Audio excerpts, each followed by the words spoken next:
Welcome to the Power of Connection. I'm Christina Matheson. Today's guest is Brian Lewis. Brian Lewis is a realtor in the New York area. Brian, thank you so much for being with us today. Thank you for inviting me on. It's a pleasure to see you this morning, bright and early, and looking forward to chatting. Always great. You know, Brian and I had crossed paths many times over many years, and we've recently gotten to know each other a little bit better. So not for me, but for everybody else, Brian, why don't you tell us a little bit about you?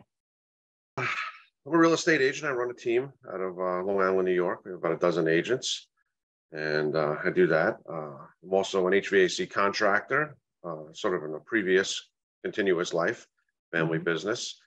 Engineering degree is basically where I started from. And I'm a dad of 6 kids, so that's pretty crazy. I have 5 girls and a boy. And no, the boy wasn't the last one. The boy was the 4th one. So, and my TV does work. Everyone asks if my TV works. Yeah. And you know, I try to be an influencer in the world. I try to make the world a better place and spread some light and positivity on a world that's got a lot of darkness.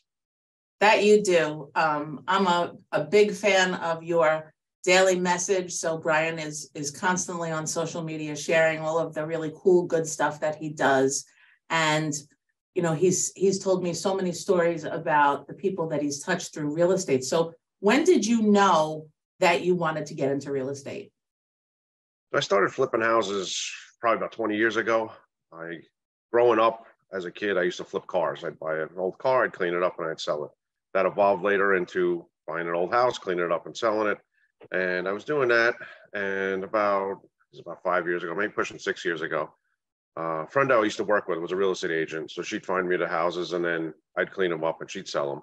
And then about 6 years ago, she kind of started flipping on her own, which is, you know, it's business, no hard feelings. But I never had gotten my real estate license because I always kind of worked with her.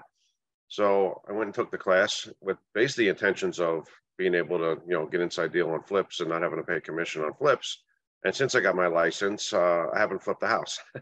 I kind of naturally fell in. Yeah, it's you know, flipping a house, it's a lot of stress. You need, there's a lot of money outlay. There's building apartments and permits, and you know, there's a lot goes into flipping a house. Unless you're sitting on a big bankroll, you know, you're making payments on a mortgage and taxes, and it's spending a lot of money. You make good money, but you spend a lot of money to make good money.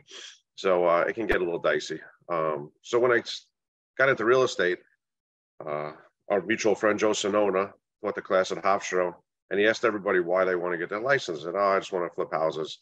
And after a couple minutes of conversation, he told me, no, you're going to sell. I said, no, I don't want to work weekends. I don't want to do that. I just want to flip houses. And we laugh to this day because I'm actually out selling him now. And he laughs every day. Oh, so you're just going to flip houses, huh? But it came naturally to me because I'm a people person. I'm a connector naturally. I like to, you know, literally just connect people. If you need an electrician, I use my friend. You need a mortgage guy, you're going to use RCG. If you, you know, so I naturally connect people. So I've always been a go-to guy. And I think because of that, people just look to me for help. And basically real estate is a helping people game. It's not sales. It's literally helping people get started, you know, close out. So, and so you've fallen in love with this, but a large part of why you love what you do, and there's expertise, and we'll get into that, you love to help people. Tell me a little bit about that. That's the base of it. You know what? If you're feeling down and you go help someone else, you don't feel down anymore. It's just knowing that you can help people, especially people that can't even help you back in return, and just to give back to the world. It's really special. If you go out and in your life, if you help people along the way, and you just feel good knowing that you put them in a better place, you left them better than you found them. It's kind of like a Boy Scout thing. When you go camping, you always leave the campsite better than you found it. So I find that leave people better than you found them. If you can give into someone. Yesterday I was at a real estate event and I met an agent, and we connected on Facebook and Instagram, and I looked at his Instagram, and what he was doing was just basically spamming commercial ads. And I literally gave him a quick lesson in social media on what he's got doing wrong and what he could do better. And he was like super thankful, and just made a connection.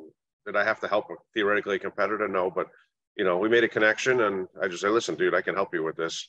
And I gave him a couple. He's like, you know, that really makes sense. I really got to do that. I said, all right, just want to give you a tip, So I constantly do that. I pour into people whenever I can because, Right. the universe as a whole, you're not giving to that person, you're giving to the universe. The universe will give back to you. I'm a firm believer in that. So, good Somebody karma. must have started that with you. So did you have a mentor that, as you say, poured into you and made your light bulb go off?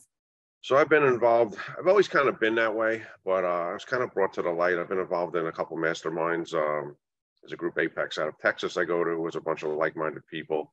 And out of that group, actually, I met a mutual friend of ours, Chris Whitehead, who runs this iconic coaching division now. Amazing. And he's awesome human. And his big tagline is go giving.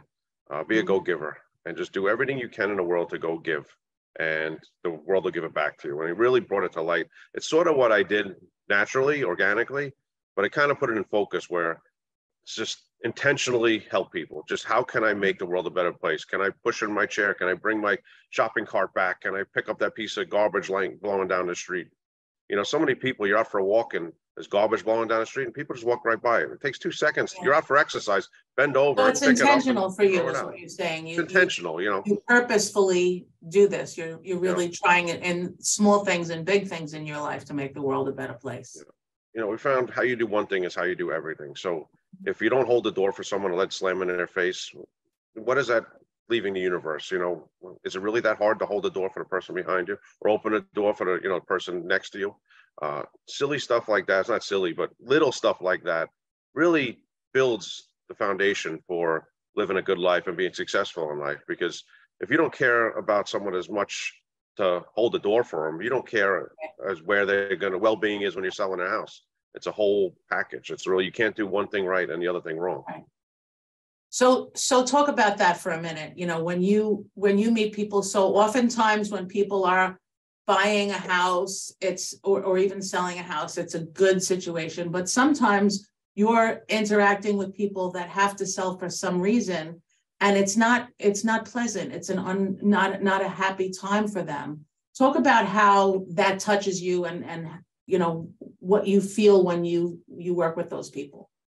Definitely, that's a true relationships that I build with my clients. It's not just a piece of property. It's not an object. It's literally lifetime of memories. It's a lifetime of holidays together, of raising kids. It's all the memories, all the stuff that you collected through the years that you got to put somewhere. It's really a difficult process, and you really become like a psychologist in the process because it's a tough time. Sometimes it's grandma passing, mom and dad passing. Sometimes it's divorce, and then people are fighting. Sometimes just a relocation. Recently, I've told you the story of Viola. A past client of mine reached out and said, hey, listen, I have this lady, Viola. She's 74 years old. She's got a slight case of MS, and she's, so she's disabled. Sweetheart of a woman, but, a little naive, and basically people are trying to take advantage of her. I know that I can trust you. You need to help her. So she didn't really trust anybody. I went in, made a new friend. The house was in shambles. She was living in squalor, basically, because she was trying to survive on Social Security. It's not enough money. So when I met her, she basically was having trouble putting food on the table. The house was a disaster, like literally hadn't been updated in 50 years. And she's sleeping on this couch just like threadbare. It was pretty horrible, actually, but a sweetheart of a lady. And she was actually moving to Texas from New York to actually go live near this past client that the reason they knew each other because they were her vet, and she took a liking to her, and she had no family left. So when I got involved in the process with her, I was like, wow, I got to help her. So she actually came to me and said, listen, I don't have any money. I got bills to pay, but I have all this old jewelry and stuff, like that's probably worth something. She's like, I want to take a taxi and go to a jewelry store and cash it. I said, you're not taking a taxi to a jewelry store. I have a friend that owns a jewelry store. I said, let's take a ride. We'll go cash it in. I know that he won't rip you off. And he went through everything and said, this is real, this is fake, and went through the whole thing. And she walked away with like $1,800 in cash. It was like life-changing for her. All of a sudden she could put food on the table. So I got her set up like that. Then basically we listed the house. It sold the first day. The past attorney had told her the house was worth like 300,000. We wound up getting 445 for it on the first day. Probably could have got more for it, but I didn't want to have the crowds coming through the house. And the purchaser that bought it is a friend of a friend, and he basically said, "Don't worry about cleaning the house out. Take as much time as you need. If you need a cash advance to help you get to Texas, I can do that." A lot of times when you put the money in escrow, you can't touch it till you close. He actually advanced us a couple $1,000s in order to give her money to make the move. So it was really the right fit. It's not always about price in the market. It's always about the right fit. And it really worked out. Everything went nice. And I actually had to go there and pack her up. She couldn't pack her own boxes. So I had to go through her house that had like literally an inch of dust on everything, and packed up 20 something boxes and got them shipped to Texas. And then in the process, we had to go to the cemetery and visit her relatives because she was moving to Texas, was never going to see him anymore. So I put her in a car and we drove to Queens and walked her with a walker through the cemetery, and she said her goodbyes to her family, which was really heart-wrenching. So we cried together and said prayers, and brought her back, and I took her out to lunch, and it's probably the first time she's been out to lunch in forever. It was like a date. It was like a date, yeah. She was so excited. She was so cute. She was all dressed up, and we had a good time. And then the closing came, and we closed on a Thursday, and she was leaving on a Friday, so she had to stay in a hotel overnight because the purchaser didn't want to let her have possession. He was a little afraid that she wasn't going to leave, but you know, the nonsense that goes on in real estate. She's leaving, and she got plane tickets. But so anyway, so we did the closing. I took her to the bank. I took her to lunch again. She was all excited. Took her to the hotel. I got her set up. And the next morning, 6 a.m., I picked her up and I drove her to the airport because she was going to take a cab. And I said, "There's no way I'm letting this 74-year-old lady with her walker do this by herself." So at 6 a.m., I picked her up and took her to the airport, got her on a plane and sent her to Texas. And she's now in a brand new apartment with brand new furniture, living a great life. So she's got 400-something thousand in the bank from this house. And she went from living in squalor to living in a brand new setup and changed her life. I wish I met her earlier because there's no reason she should have lived that long that way. Right. But that's life-changing. That's life-ching. And that really makes you feel good about what you do. Oh, it's awesome. It's awesome. I mean, it's hard. It's not that, I mean, I was there in this nasty house, cleaning it out, filthy, dirty, you know, but you know what? You do what you got to do. It was a labor of love, I guess you'd call it. And it's different situations that pop up over time, but that's when it really stands out in my mind. It's really, it was a neat opportunity. One that past client knew that she could trust me with her, which meant a lot to me. It actually made me even want to go above and beyond because of that level of trust that I built with a past client. And that past client, honestly, was a local person. We didn't have a relationship until I sold the house. I think basically called out of the phone book off the internet or something like that and interviewed me out of a couple of agents. We hit it off and I sold their house. We built a relationship over the time. Actually, believe it or not, I never met her. She lives in Texas. Her husband was living here. She had moved ahead of time. So I've never met her in person. We've just had this Facebook and phone conversations, and it's just a relationship building that you can build through social media and through connecting with people and just being a good human. Right. It's pretty cool. It really is. So the power of connection is always a driver towards success if you're doing the right thing, if I'm hearing you correctly. Yeah, you know what? You got to be able to sleep at night. You got to be able to, know that you're doing the right thing for people. You got to, like I said, that go-giving. Give advice to anyone out there, no matter what you're doing, just take a week and just do everything you possibly can to help everybody around you. And tell me how you feel after that week. It'll be life-changing. If you're in a little depression, listen, there's a lot of stuff going on in the world. Financial stuff is tough right now. Everything's $1 million, exit through the roof.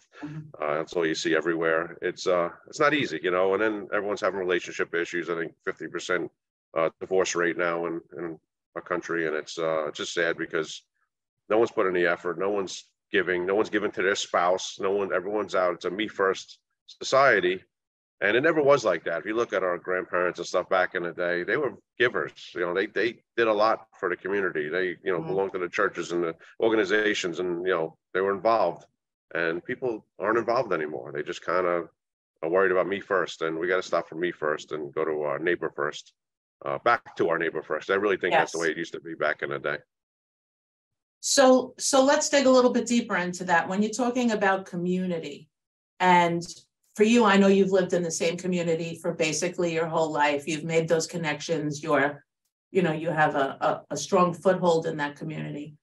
How is it now that you have these 6 beautiful children? What is it that you want to see in that community for them? And how does this translate to, the the correlation between our business and our life. How does that all connect for you? It's funny you're saying that. I've recently was asked to become or run for a trustee in my village because I've been a big volunteer in my village. I think I've been in the reserve police for 25 years, got thousands of hours invested in that as a volunteer.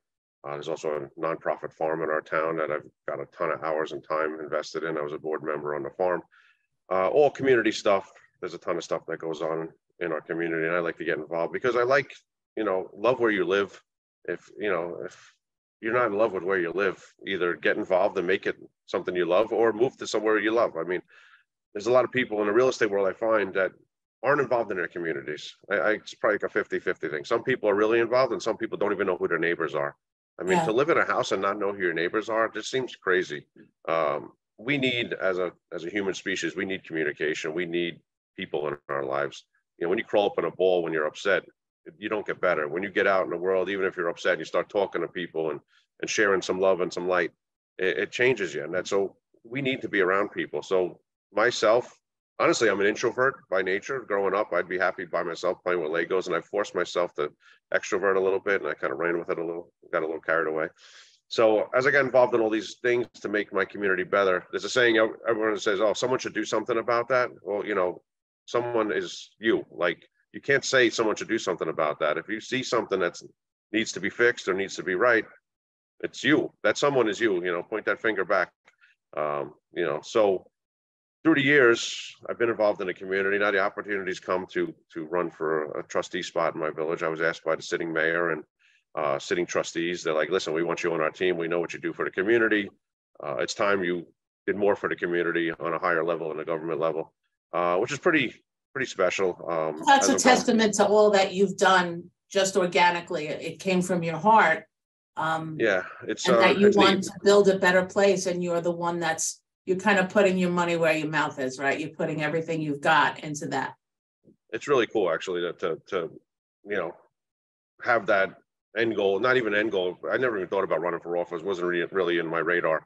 And then being asked by it, like, I feel like God doesn't put opportunities in front of you that he doesn't expect you to take. So it's being asked for that. I kind of said, well, you know what? I got to do this. And there's some political drama involved in it. And, there's always going to be in politics, but, I can't let that take me off my track. I was asked to do it. I know I can do it. I know I can make the town a better place. I have a lot to offer. There's a lot of construction development going on in town right now with public buildings, and my background is construction. I mean, it's a perfect time for me to come on board and help out the village, make sure that stuff doesn't go over budget and it gets built right and all that other stuff.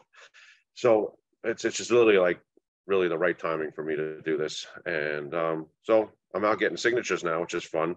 People are telling me. Sounds like you're the right person for the job too. I mean, how many people just did all of this before they even considered to be a part of, public service? Not many people have the volunteer time in that I have. And I almost think it should be a requirement for public office that, you should be given to your community before you're asked to, run your community. There's people that come in that literally have no ties to the community and they run for office, and they just don't understand how the community operates. I mean, I've been involved through the police reserve. I've been involved in the police department, in the court system, fire department, ambulance corps, on the emergency services side. I'm up in Village Hall a lot with different meetings and stuff. And I know a lot about the village just from being in the village and working in the village. And I think that should be a requirement for anyone running for office, that they should be a volunteer in their community first and foremost before they run for office. So they really know what the community is about and what the people are about and how everything works. It's amazing. I wish you great success with that. I think that the village would be very smart to put you in that position because you've been doing all this all along. Was there, sometimes people look at you and they think, look at this guy, Brian, right? He's, social media is everything, and you're definitely out there. And sometimes people think, oh, he's on the top of the world. He's this, he's that. Have you ever failed at anything? Oh, failed at everything. I'm going through a divorce right now, so that's something. With 6 kids and a divorce, it's definitely not easy. I think it was a product of working a million hours and trying to do volunteering and doing all this stuff, and kind of grow apart. And it's just some marriage advice for everyone: mandatory date night once a week. Literally reconnect with your spouse, because once the kids came in my life and I was working a ton and networking a ton, and it's why I'm successful in business, but it's why I'm not successful in marriage, because I wasn't around. It just, my wife was, needed me there and I wasn't there. And I was providing, we're in a new house and we got the new Escalade and the whole fairy tale life, Right. but you know what? It doesn't mean anything if you're not together. So it's something for everyone to stop and think about. Literally go give to your spouse, because it's not worth the fight. It's not worth getting upset over, if your spouse wants to paint the wall white and you want to paint it black, let them paint it white. It doesn't matter. Don't have that fight. It's not worth having those little petty fights, because it just builds I don't know, animosity towards each other, and then you don't connect and you're never home, and strangers passing in the dark. And it really, be intentional with your relationships before it's too late. I waited too long to figure that out, and little wisdom I can pass along to my That's friends great. that are married. That's the most incredible advice. And so are you two, how are you co-parenting? Because it's hard to raise 6 kids. How does that work for you now with the change in your relationship? So I live close by, and we do it. I'm at the house pretty much every day. We have a great relationship. We're there for the kids. We kind of said, all right, let's just agree to disagree, and we're here for the kids. And honestly, the pressure's off now. We actually probably get along better now than we've ever did. And it's, we're there for the kids. They do a ton of sports and dance and karate, and she homeschools the kids. So she's a saint. I don't know how she does it. Like literally, she's amazing. 6 kids in the house every day, teaching them everything, and they're amazing. They pass their tests with flying colors, and they're super smart, and they're well behaved. And she really, that's really mostly her. I mean, I come in and here and there and help out, but she's with them 95% of the time. And so testimony to her, she's really unbelievable. But I do everything I can. I try and support the kids wherever I can, and take them to whatever events I can take them to, and spend time with them whenever I can, and try and do special things with them. My son's into cars like crazy, so we do a bunch of car show stuff in season. And now he's into trains, so we got to take him to the train store, the hobby shop, and it's you do the best you can. You make the best you can out of whatever situation you're in. And but like I said, that go-giving theory that Chris Whitehead put in my head, it really, I started that with her, like intentionally giving to her. What do you need? How can I help you? She'd come to me with stuff, and I'm busy. I'm too busy to take care of that. And now I intentionally, let me stop what I'm doing. What do you need right now? Can I help you with this? Can I help you with that? And 99% of the time she says, no, I'm fine. I got it. She's kind of like a, OCD type person that wants to do everything herself, But I think the fact that I'm asking her means a lot. And it's all we can do. All we can do is offer help. So I went from kind of honestly being selfish, like I got to get up for work. I got to do this. I got to make money, to the point where, you know what? I know I'm tired. You're tired too. How can I help you? And it's really changed our relationship and the dynamic of our relationship for the better. So it's just something in any relationship. Go give to that person you're friends with. How can I help you? Me and a couple of my friends, we have this thing every now and then. We'll just text each other, "You good?" with a question mark. Because you get a feeling in your gut sometimes. I haven't heard from someone in a while. Like, are they all right? Like, and a lot of times you're too busy to pick up the phone, but a quick text, "Hey, you good?" And people reach out and say, "How did you know to reach out to me?" And I'm like, I don't know. I just had a feeling like, oh, I got this going on. I'm sick. Mom's sick. This, that, the other thing. Having trouble with the spouse, and whatever's going on in their life, and just the fact that someone's thinking of them, brighten their day up. And maybe we can have a conversation. I can just bounce some stuff off each other. I don't know everything, but I'm an ear to listen to, and I can make a comment or two, and maybe change direction for someone, and maybe save a marriage, save a business, save a friendship. Just by listening. It just takes a little something. It does. Sometimes that's all it is. Sometimes we're just too stubborn to know any better. Someone on the outside said, "Listen, your spouse is right. Like, you need to pay attention." And they're like, she told me that, but now you're telling me that. Like, it's reality. Like, pay attention. The truth isn't easy all the time. It's not easy to hear. So you've gone through this personal evolution over the last several years, and how has that impacted your professional life? How has that impacted your business? Has it organically made it better? Has it changed it? Like, what do you see from that? So I went from chasing money to chasing people. I was always looking at how to make a buck off the next thing that I'm doing. You know, how can I make money here? How can I make money there? And we're obsessed with making money. And I think in the entrepreneur world, a lot of people think like that. You have this obsession with, all right, is this deal going to make me money? If I buy this property, what's the rent? And you're constantly thinking of all this stuff. And it's constantly like a focus, money, money, money, money. And it's hard because here in Long Island, everything's expensive. And it takes money to survive, not even to thrive, just to survive. You need to make good money. So there's a lot of pressure. 6 kids, it's not a simple task. You know, I'm the sole provider. So, you know, she doesn't work. So I'm providing for 7 people. It's a lot of stress on someone to provide for 7 people in Long Island and live a upper scale life. It's a lot. So in my self-discovery and after getting involved in these entrepreneur groups and leadership groups, I've learned that forget about the money, chase the people, chase the giving, chase the helping. When you help people, the money will come. When your opportunity shows up, it's like I said, I really feel like you give into the universe gives back. When you're a leader and you stand up for what you believe in and you help people that need help and you do everything you can to make the world a better place, the world realizes it and opportunity just shows up. I call it, in the dating world, right? So I'm back in a dating world now. When you're chasing someone, they run. If a dog gets away, right, and you try and chase it, it runs down the block. When you stop paying attention, it walks back inside. So same idea. When you're dating and you're actively chasing someone, they're running. But when you just have a casual conversation with someone, you're not looking desperate and you're just making a friend, it comes naturally, right? So it's the same idea in life. Stop chasing things and just start chasing people. Just start chasing relationships. Yesterday, I was with my friend Ricky Caruth, and his tag is relationships over transactions. I met him about 3 years ago at a real estate event. He's a giant real estate coach and regular dude, like self-made.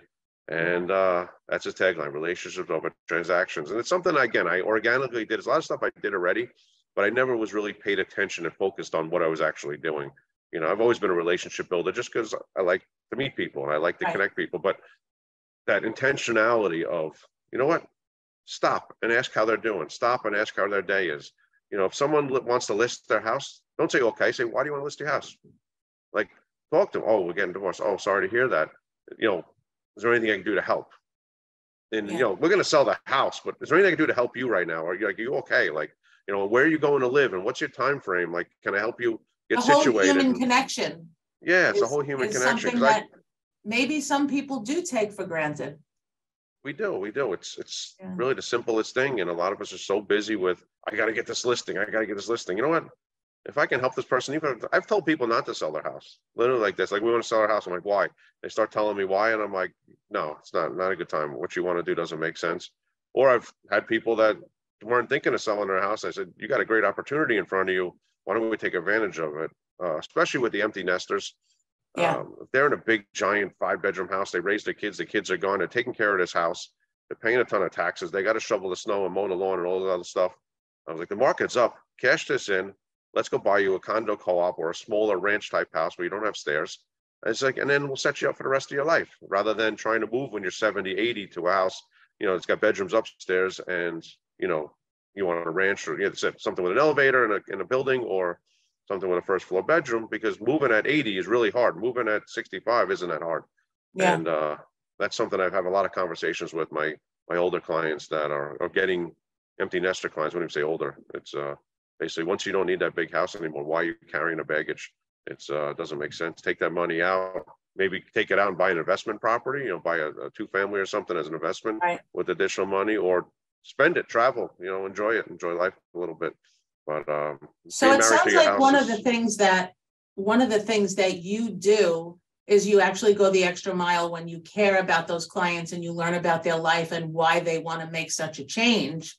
And that sounds to me like one of the reasons that when these people complete or don't complete that transaction, they're recommending you because you touch their heart. Yeah, if you read my reviews, it all comes back to that. I have, 60 something reviews on Zillow, and if you go read them, they're more than just real estate reviews. They're like, literally like, Brian's an awesome person type thing.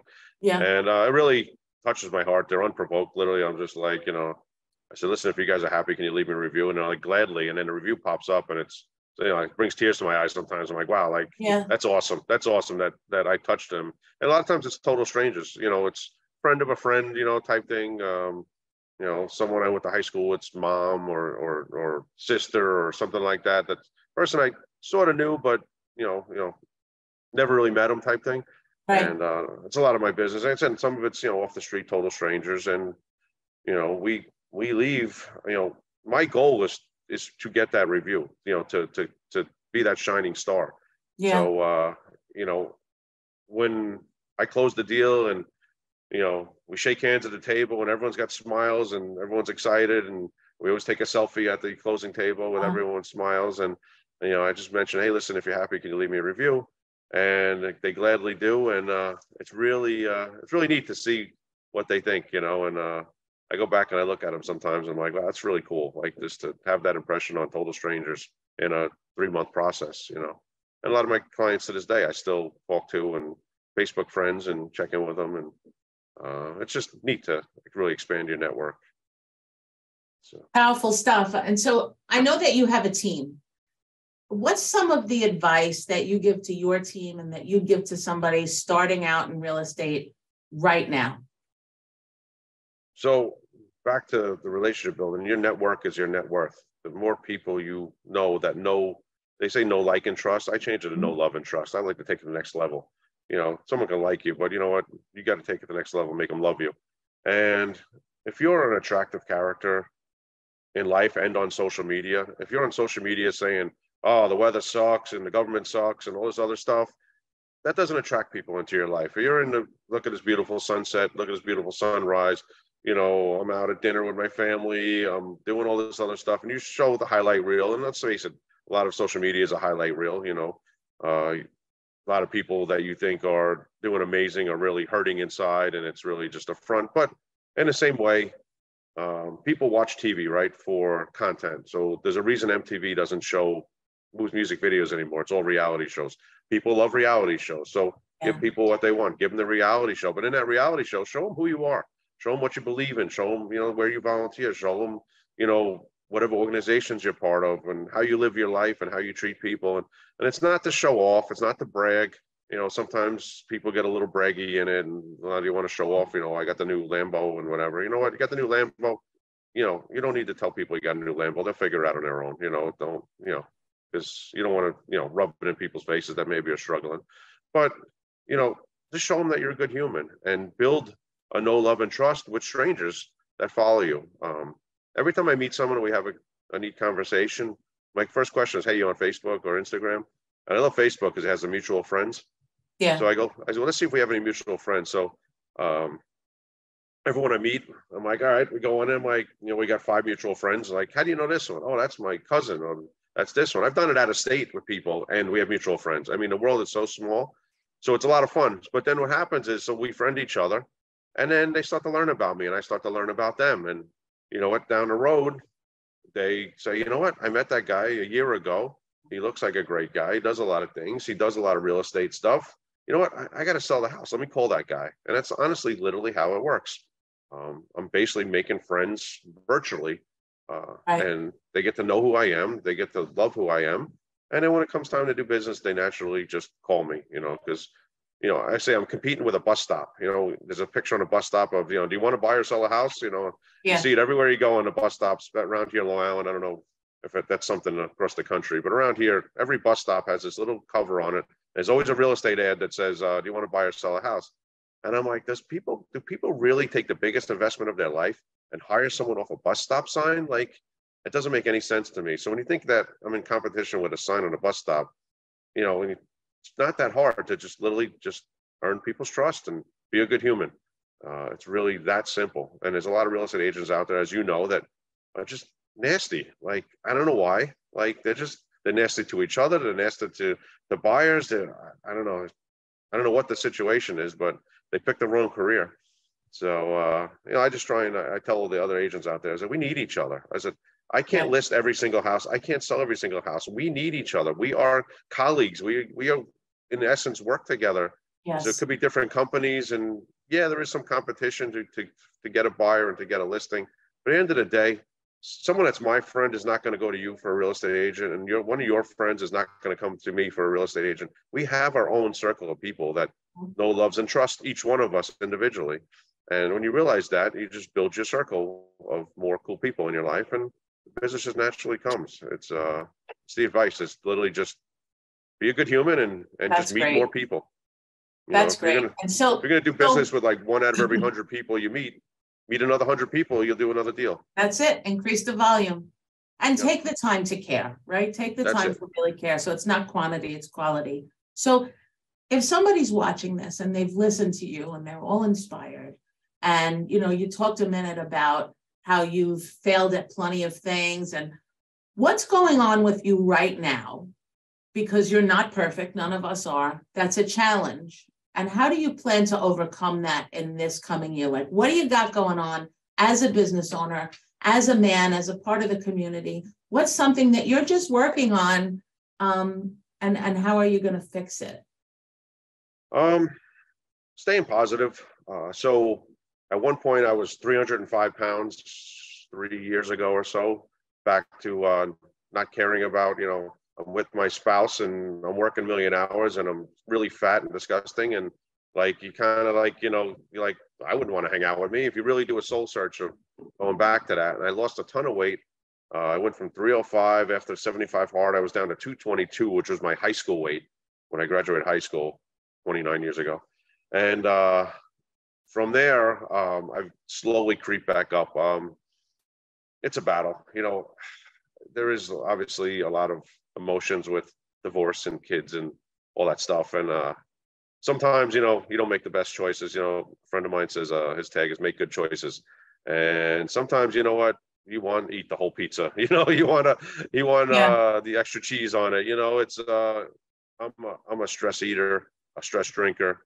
If I'm having a bad day, maybe I'll have that drink, and that drink will make me want to eat, cheese fries, and next thing you know, you gain a whole bunch of weight back. And it's a struggle that's, I think, a lot of us have, the emotional eating. And so I'm back up, and it's a challenge that I'm working. I got to get back down because I felt so much better. I look better, and my pants are tight, and it's not fun. I went down I was 42 when I started. I got down to 34. So wow, in pants. So that was pretty wild, actually. I hadn't been 34, like I said, since high school. And so I'm back to 36 again, so I'm not happy. So that's something I'm working on. The other thing is I want to get my team more productive. So my team has their own struggles. Everyone's got, issue with family, an issue with health, an issue with divorce. We all do. Everyone's got it. One thing I talk about a lot is when you're in the suck, I call it, and you feel like you're alone on this island. I'm the only one in your head. I'm the only one going through a divorce. I'm the only one that's trying to lose weight. We have this thing in our head. And then you talk to other people, and everyone's got the same struggle. They had it, they're in it, or they're going to have it. I mean, it's just inevitable. Yeah. So don't go it alone. Like, literally talk to people, get help.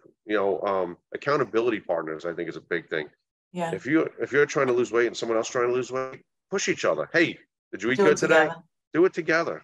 Push each other. If if you say, I'm going to get up at 6 a.m. and I'm going to go for a run, you're probably going to sleep late and not do it. But if at 6 a.m. your friend is standing in front of your house waiting for you to go for a run, it's a whole different thing. You're getting out of bed because you're not going to disappoint your friend. And your friend is not going to disappoint you. So that accountability there makes both of you productive. It's the same thing in business. If you say, listen, we're going to call these leads, and you say, we're going to call 10 leads a day, and call you tomorrow, like, I'm going to call my friend. Hey, did you call 10 leads today? No, I didn't. All right, well, so you don't want to upset, you don't want to let your friend down. So I think accountability partners is something really big. Whatever you're going through, find a partner that pushes you, you push them, and together you grow. And, you have someone to bounce ideas off of and stress off of. And when you go alone and you isolate yourself, it just multiplies the depression, multiplies the suck. It's like, really, get outside. For me, sunshine is my drug. I get outside on a sunny day. I go for a bike ride. I go for a walk. And you know what? Meet people. The power of saying good morning. So I did this bike ride thing. This in my picture here. We ride at dawn. So last year I rode my bike 365 days in a row, 10 plus miles a day. And I did a message of the day live on Facebook, positive message of the day. In that process, there was days where, again, in the heart of going through the breakup and dealing with the kids and all that stuff, there were some days that I was really dark and really really depressed and didn't want to get out of bed. And I forced myself to get out of bed because I knew I had an accountability partner. The world wanted to see if I rode today. And so I would do my ride. I'd ride through the park and I'd start saying hello to people as other people in the park riding, walking, running. You did this in the snow and the rain, everything like the rain, everything. But when I first started doing it, you said hello to people. In New York is not as friendly as other areas. So you say hello to people, especially at 6 o'clock in the morning in a kind of a dark park. They're like, who is that? Then it got to the point where they'd say hello to me first because you start to see the same people every morning. Yeah. And it used to be fun. Like, hey, good morning. How are you? How you been? And I have these casual relationships with total strangers at 6 o'clock in the morning, in the park. And I'm like, you know what? That person was probably having a bad day or could have been having a bad day. And now they see me and they smile. I see them and I smile. And talk about the dynamic of of your whole mindset that changes. Like I got up, I'm depressed. And then I see this one running and she smiles and says hello. And I see this guy running and hey, good morning. How are you? It's I haven't life-changing. seen you a couple of days. It's life-changing. That little good morning, the power of good morning, I think it's huge. And just like literally just go giving, giving someone a smile and a good morning, it could have changed their whole day. You don't know what people are dealing with. The fact that someone acknowledged them in their isolation brings them out of isolation. So I just really think it's important to really not be selfish, just give. Yeah. Any way you can. So Brian, I am so happy to have had this time with you. You have just shared so many really cool things, so many aspects of you and how you live your life. And in closing, I know that the power of connection is everything. What, if you had to sum up what you think is really the inside of you, the really big chunk of it, what would you say? Be a good human. Just be a good human. Be a good human. There's a the rest comes. There's a rougher side to that one that we say, but I'm not going to say it. Yeah, no, we can't do that. We can't do that. Don't be a bad human. Yeah. Well, Brian, I want to thank you for sharing with us. We're going to put your contact information on the end of this, but awesome. The power of connection is everything, and we'll see you soon.